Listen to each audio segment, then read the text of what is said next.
अस्सलामु अलैकुम वरहमतुल्लाहि वबरकातुह। क्या आपने कभी सोचा कि आपकी दुआएं कबूल क्यों नहीं होती, या आपकी ज़िंदगी में वो सुकून क्यों नहीं है जो आपने मांगा हुआ है। दुआ एक बंदे का अपने रब से एक ख़ूबसूरत रिश्ता है, लेकिन कभी कभी ऐसा महसूस होता है या हमें ऐसा लग रहा होता है कि हम जो अल्लाह से मांग रहे हैं वो हमारी दुआएं कबूल नहीं हो रही है। क्या इसकी कोई ख़ास वजह है? आइए आज हम जानेंगे कि दुआ कबूल कराने के वो 3 राज कि अल्लाह तबारक व ताला इन अमल की बुनियाद पर और इन 3 ख़ास अमलों की बुनियाद पर अल्लाह तबारक व ताला अपनी बारगाह आलिया में अपने बंदों की दुआएं ज़रूर कबूल फरमाता है। तो क्या है वो 3 राज जिनको आज हम सीखेंगे और अपनी ज़िंदगी के अंदर ला करके और अपनी दुआओं में शामिल करके और हम ज़िंदगी के वो पुरसुकून लम्हात हासिल कर सकते हैं जिनके लिए हम बरसों से और काफ़ी अरसे से दुआएं कर रहे हैं। देखिए, सबसे पहला राज और सबसे पहली चीज़ है यकीन के साथ अल्लाह से दुआएं करना। जितना यकीन मजबूत होगा उतनी ही हमारी दुआ में ताकत होगी और उतनी ही हमारी दुआएं पावरफुल होगी। अल्लाह तबारक व ताला ने कुरान करीम के अंदर फरमाया, व इज़ा सअलका इबादी अन्नी फ़इन्नी करीब, और जब मेरे बंदे मेरे बारे में पूछें तो बता दीजिए कि मैं करीब हूँ और दुआ करने वाले की दुआ कबूल करता हूँ जब वो मुझे पुकारता है। पता क्या चलता है इस आयत करीमा से कि अल्लाह तबारक व ताला हमसे बहुत ज़्यादा करीब है, और जब भी कोई दुआ करने वाला दुआ करता है, जब भी कोई पुकारने वाला अल्लाह को पुकारता है, तो अल्लाह तबारक व ताला उसकी पुकार का ज़रूर जवाब देते हैं और उसकी दुआ को ज़रूर कबूल फरमाते हैं। नबी अकरम सल्लल्लाहु अलैहि वसल्लम ने इरशाद फरमाया, अल्लाह से दुआ मांगो तो यकीन के साथ मांगो, क्योंकि अल्लाह को शक वाली दुआ पसंद नहीं है। यानी जब भी दुआ मांगो तो यकीन के साथ, ऐसा नहीं कि पता नहीं मेरी दुआ कबूल हुई या नहीं हुई, या हम दुआ तो कर रहे हैं लेकिन हमें एतमाद नहीं होता है कि पता नहीं मिलेगा कि नहीं मिलेगा। तो ये शक जो है हमारी दुआ को कबूलियत से रोक देता है। पुख्ता यकीन हमारा होना चाहिए कि अल्लाह ने मेरी दुआ कबूल कर ली है और अल्लाह ने मेरी बात सुन ली है। यकीन का मतलब यह है कि जब आप दुआ करते हैं और जब आप दुआ मांगे तो दिल में शक ना हो कि पता नहीं मेरी दुआ कबूल होगी या नहीं होगी, बल्कि आपको पुख्ता यकीन होना चाहिए कि अल्लाह मेरी दुआ सुन रहा है और वो ज़रूर बेहतरीन तरीक़े से पूरी करेगा, और अल्लाह तबारक व ताला मेरी हाजात को, मेरी ज़रूरियात को ज़रूर पूरा करेगा और मेरी ज़िंदगी के मसाइल को हल कर देगा। मिसाल के तौर पर अगर आप अल्लाह से जो है रिज़्क़ की तंगी के जो असबाब है उनको ख़त्म करके और आप अल्लाह तबारक व ताला से ये दुआ मांगते हैं कि अल्लाह मेरे रिज़्क़ की जो तंगी है उसे ख़त्म कर दीजिए और मेरे लिए हालात को बेहतर कर दीजिए, मेरे लिए इस मसले को आसान कर दीजिए। अगर आप अल्लाह से ये दुआ मांग रहे हैं तो आपके दिल में ये यकीन होना चाहिए कि मैंने जो कुछ अल्लाह के सामने अपनी बात शेयर की है और जो कुछ अल्लाह से मैंने कहा है, अल्लाह ने मेरी बात सुन ली है। ये ना कि शायद मिलेगा या नहीं मिलेगा, ऐसा बिल्कुल नहीं होना चाहिए, बल्कि पुख्ता यकीन और एतमाद के साथ हम अल्लाह से दुआ करें। और दूसरा राज जो अहम है और इसका हमें ज़रूर ख्याल करना चाहिए, और वो है अल्लाह तबारक व ताला के हम्द व सना करना। जब भी हम दुआ करने के लिए बैठे तो सबसे पहले अल्लाह के हम्द व सना बयान करें, अल्लाह की तारीफ़ बयान करें, अल्लाह के तारीफ़ी कलिमात बयान करें, जैसे अलिफ लाम मीम, अल्लाहु ला इलाहा इल्ला हुवल हय्युल क़य्यूम, ला इलाहा इल्ला अंत सुब्हानक इन्नी कुन्तु मिनज़ ज़ालिमीन, अल्लाहुम्मा लकल हम्दु व लकश शुक्र कुल्लु। ये जो कलिमात है ये अल्लाह की तारीफ़ी कलिमात है। ये अल्लाह तबारक व ताला की शान में एक बेहतरीन तारीफ़ है कि जिससे अल्लाह खुश होता है, राज़ी होता है। और फिर उसके बाद में हुज़ूर अकरम सल्लल्लाहु अलैहि वसल्लम पर दुरूद पढ़ना, حضور اکرم صلی اللہ علیہ وسلم پر خاص درود پڑھنا، درود شریف پڑھنا، اور پھر اپنی حاجات اور اپنی ضروریات اللہ کے سامنے رکھنا۔ اللہ تبارک و تعالیٰ نے قرآن کریم کے اندر فرمایا ادعوا ربکم تضرعا وخفیہ انہ لا يحب المعتدین، کہ اپنے رب کو عاجزی اور چھپ کر پکارا کرو، بے شک وہ حد سے بڑھنے والوں کو پسند نہیں کرتا۔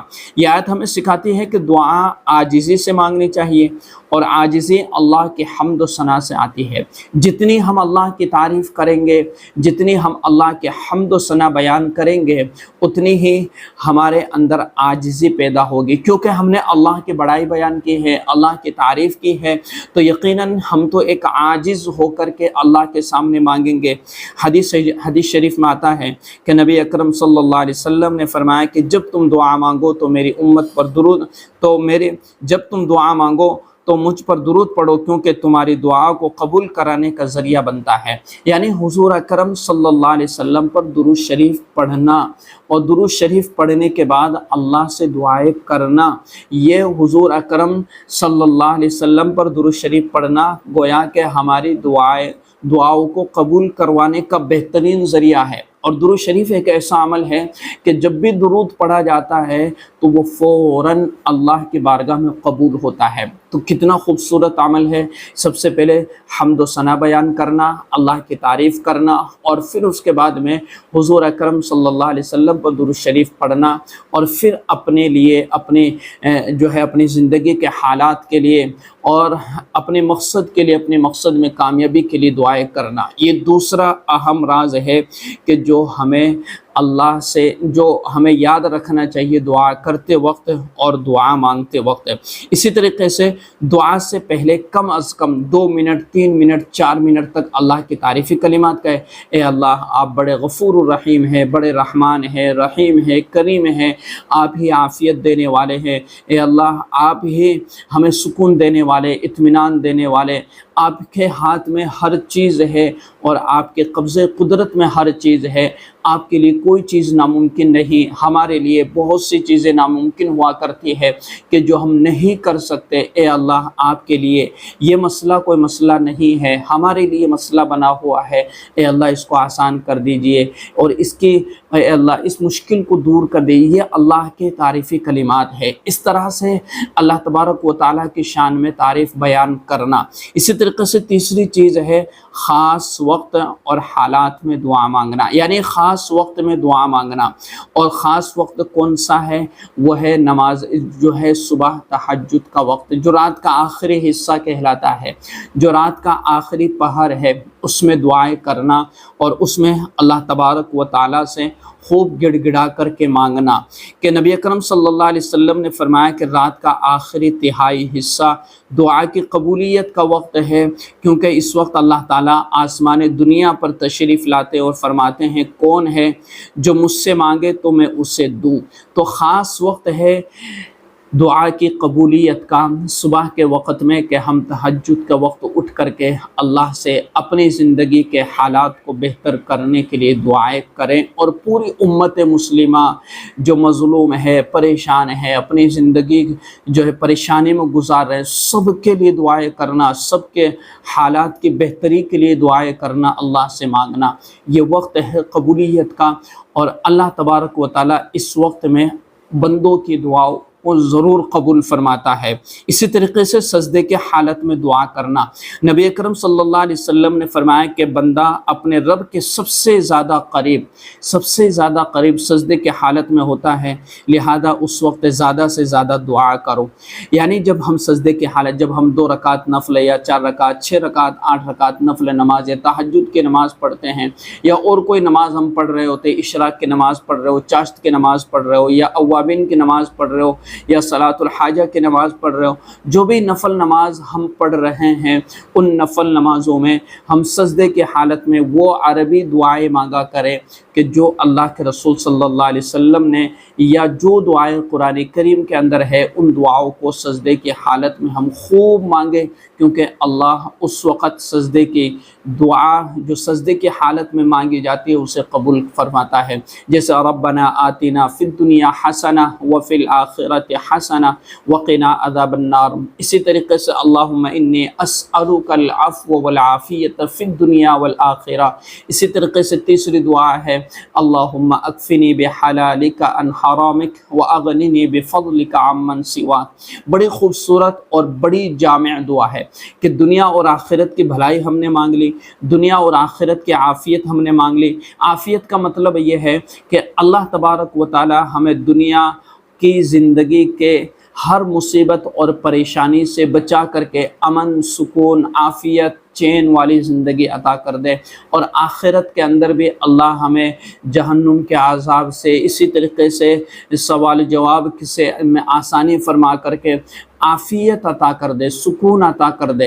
तो इसको कहा जाता है आफ़ियत। हर तरफ से और हर तरह से हमें सुकून और आफ़ियत मिल जाए। इसी तरीके से बारिश के वक्त दुआ करना, अज़ान और इक़ामत के वक्त, हदीस में आता है कि इस वक्त की दुआएं रद्द नहीं होती। अज़ान और इक़ामत यानी अज़ान के बाद दुआएं करना अल्लाह से, तो इस वक्त की दुआएं अल्लाह तबारक व तआला ज़रूर कबूल फरमाता है, रद्द नहीं फरमाता है। इसी तरीके से बारिश के वक्त अल्लाह से दुआएं करना, क्योंकि बारिश अल्लाह की तरफ से एक रहमत का वक्त होता है और इस वक्त दुआएं कबूल होती है। जुमा के दिन अल्लाह से दुआएं करें, यानी जुमरात की शाम से लेकर के जुमा की शाम तक ये जो पूरा वक्त है, ये पूरा वक्त कबूलियत का है। इसमें कोई भी घड़ी ऐसी हो सकती है, कोई भी घड़ी एक होती है कि जिसमें अल्लाह अपने बंदे की दुआ को ज़रूर कबूल फरमाता है। तो जब भी एकदम से ख़याल आए, ज़हन में आए, तो फ़ौरन अल्लाह से दुआ करें, या किसी जगह पर बैठ कर के ध्यान और तवज्जो के साथ अल्लाह के सामने गिड़गिड़ा करके दुआएं करना, ये दुआ की कबूलियत का एक अहम राज होता है, तो इसका ख़याल रखें। इसी तरीके से जो है अपनी ज़िंदगी में इन औक़ात को शामिल करें, यानी नमाज तहज्जुद अदा करें और उसमें दुआएं मांगे। फ़र्ज़ नमाज़ों के बाद दुआएं करें, उनमें अल्लाह से दुआएं मांगे अपनी ज़िंदगी के हालात की बेहतरी के लिए। और इसी तरीके से जुमा के दिन खुसूसी तौर पर दुआओं का एहतमाम करें। बारिश के वक्त अज़ान के बाद दुआओं का एहतमाम करें। अच्छा, अपनी ज़िंदगी के अंदर हराम कमाई से इज्तिनाब करें, अपने अंदर तक़वा पैदा करें, हलाल कमाई के ज़राए और असबाब पैदा करें और अपनी कमाई को हलाल बनाएं।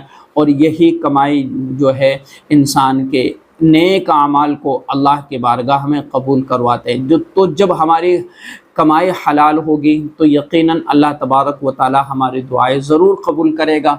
अगर कमाई हलाल नहीं है बल्कि हराम है, तो फिर हम चाहे जितनी दुआएं करते रहे, अल्लाह तबारक व तआला हमारी दुआओं को कबूल नहीं करता है। इसी तरह ख़ास ज़हन में रखने की ये बात है कि हम किसी के हक़ तलफ़ी ना करें, ये हम किसी पर जुल्म ना करें, किसी का माल ना दबाए, किसी को जो है परेशान ना करे, किसी को सताए ना, किसी पर जुल्म ना करे, किसी का माल ना दबाए, बल्कि हर एक के हुकूक़ का ख़याल रखते हुए अपनी ज़िंदगी गुजारे और अल्लाह से दुआएं करें। ये वो अमाल है और ये वो 3 बातें मैंने आपके सामने रखी है कि अगर हम इन 3 बातों को सामने रख करके अल्लाह से दुआएं करेंगे तो हमारी दुआएं कबूल होगी। इस वीडियो को लाजमी तौर पर शेयर कीजिएगा और आप अपना कमेंट ज़रूर कीजिएगा कि आप अल्लाह से क्या दुआएं मांग रहे हैं, कौन सी दुआएं आप अल्लाह से मांग रहे हैं। और इसी तरीके से अपने आपके जो भी तजर्बात है या जो भी आपके मुजर्रबात है कि आप कौन से अल्फाज के साथ अल्लाह से दुआएं मांगते हैं और किस तरीके से आप अल्लाह से कौन से कलिमात जो है कौन से तारीफ़ी कलिमात आप पढ़ते हैं, तो इन सारी चीज़ों को आप अपने एतबार से कमेंट ज़रूर करें ताकि आपके ज़रिए से लोगों को फ़ायदा हो जाए। और इस वीडियो को शेयर ज़रूर करें ताकि और लोग इन वीडियो से फ़ायदा उठाने वाले बन जाएं। अस्सलामु अलैकुम व रहमतुल्लाहि व बरकातहू।